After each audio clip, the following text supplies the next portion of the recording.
Raja, and also Curtis Letniak. Now, as I already mentioned, Eric and I have a long history, and I also wanted to mention that I see Brian Levitt in the audience. Thank you for being with us, Brian, because Eric and Brian founded A Better World together. How many years ago? 36. Wow. You just wait till you hear what they accomplished in 36 years. It blows my mind. But when I first started, it was Eric's son, Brendan, was my student, and he was in the orchestra. And one thing led to another. And I also wanted to say that we seem to be enjoying second generation RBSM students in prep, which is just so exciting. Anyway, thank you to both of you for coming and for giving us this chance to make a difference, because that is so wonderful for us. Thank you.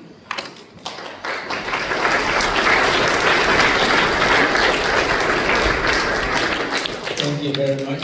This is the 23rd year that children have been helping children in different parts of the world.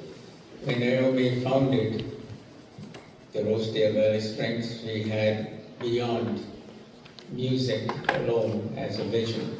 It was about engaging young people and creating a compassionate heart to serve others.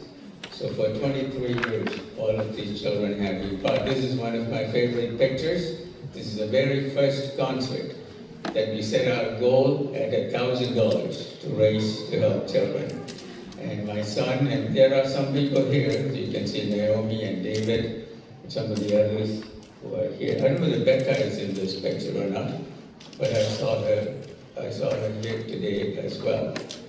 So let's just look at how the orchestra has grown. I'm just going to take a few minutes to update you on a couple of projects. We don't have time to go through 23 years of the good things these children have done, but in 2023, I'll just go back a couple of years, you helped us build a physiotherapy clinic and to support the children who otherwise would not have mobility.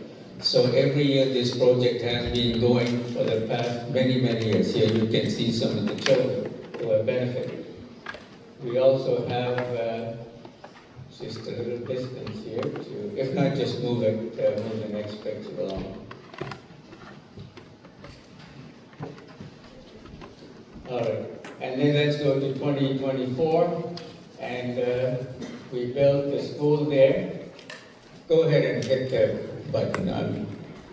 And this is the school, this is the condition it was in. Next picture, you can see the new school that many of you participated. Next one, and you can see the inside of the school. I was able to take some students from Lacombe to actually have the grand opening. Next, please.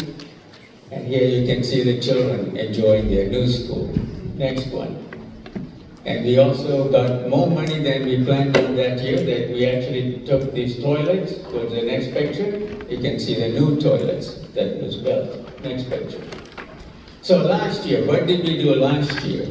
Some of you may not remember, that's okay, I get to go and see these things every year. We wanted to build a new kitchen so that there can be a feeding program. If you look at this kitchen, this is the old kitchen that was feeding 300 children in this school. Next picture, here is a look inside the kitchen. And let's look at the new kitchen.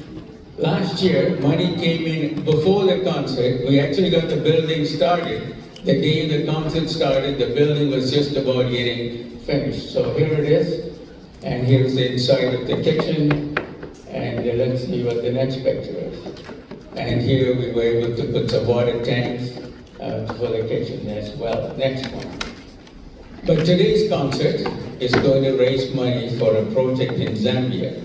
We are pleased to partner with Curtis Letniak, a businessman here in Lacombe, and founded Angel One. It was a good fit for A Better World because it involves education and it involves children. So I'll take the time over to Curtis, and once again to thank you, all of you, for the many years of support, and to Heather, who joined Rosedale Valley Strings later. You'll hear from the orchestra. to all of you and all those who have donated, we thank you from the bottom of our heart. Please.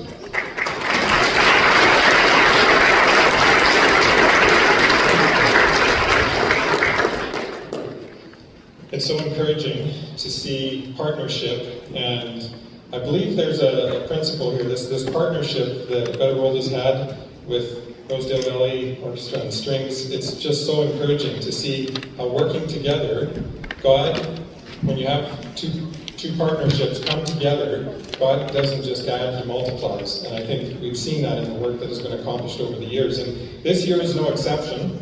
Not only is it just the opportunity to partner together with the orchestra, but also and A Better World, but also several other organizations.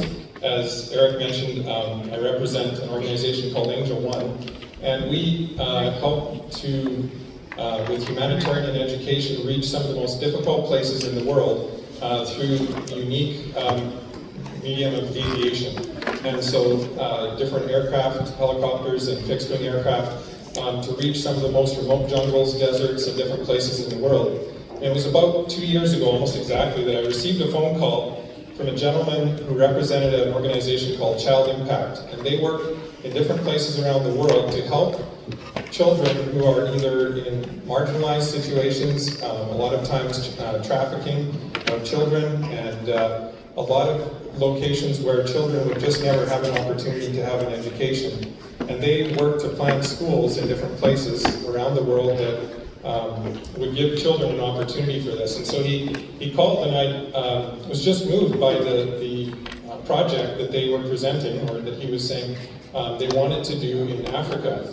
Now, I would just ask, how many of you here have had the opportunity to go to school or have an education? Show of hands. Okay. So I think pretty much everybody here. I can recall not wanting to go to school when I was growing up, but I'm very glad that I had the opportunity to go to school, and I'm sure each one of you are as well.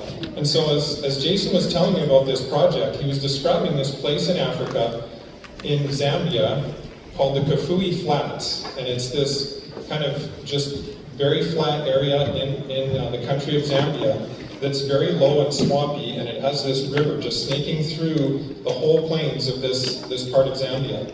And in it, he described these villages along this river that just winds around for miles and miles.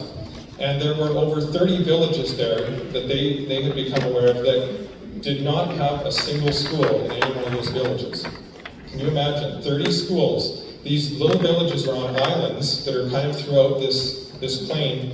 And in these islands, they just have a small group of people there, maybe about 600 people in the average village. And you can see here, as you go through the pictures, maybe the next one, there are 4 different people groups in these villages.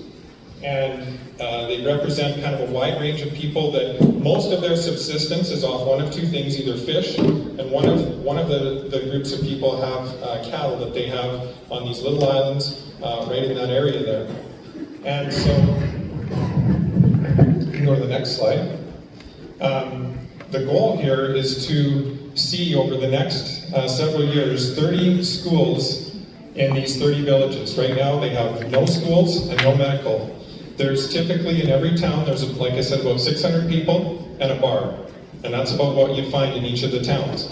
And so what you find as well as a child growing up there is very little opportunity for a future. You would have no education if you were growing up there. If you were a girl, you'd probably be looking at marriage around 13. And how many here could imagine being married at 13 and starting to, it's quite a life. And so not only is that not a great future, but also they face a lot of things related to medical issues, health issues, and things like that. And so the vision that was presented here is to have, as I mentioned, schools in every one of these villages, over 3,600 children that would be educated here. And they have as well the need for sanitation and things like that. And so the goal here is to plant a school and to have sanitation. And the partnership that I mentioned is with Child Impact, who does the education in the schools. another organization called Riverside Farms, which is already established in Zambia. It's a really neat, very large farm operation that has a huge school there. Over 2,000 students are educated there in the country of Zambia. And they have secondary education there that allows them to train teachers that can then go to these schools on the Kafue River and be able to train these young kids that are in these schools. And so this is the project. If we can go to the next slide here. One of the challenges is reaching these villages. The reason that nobody is there as a teacher or any type of medical thing is because it's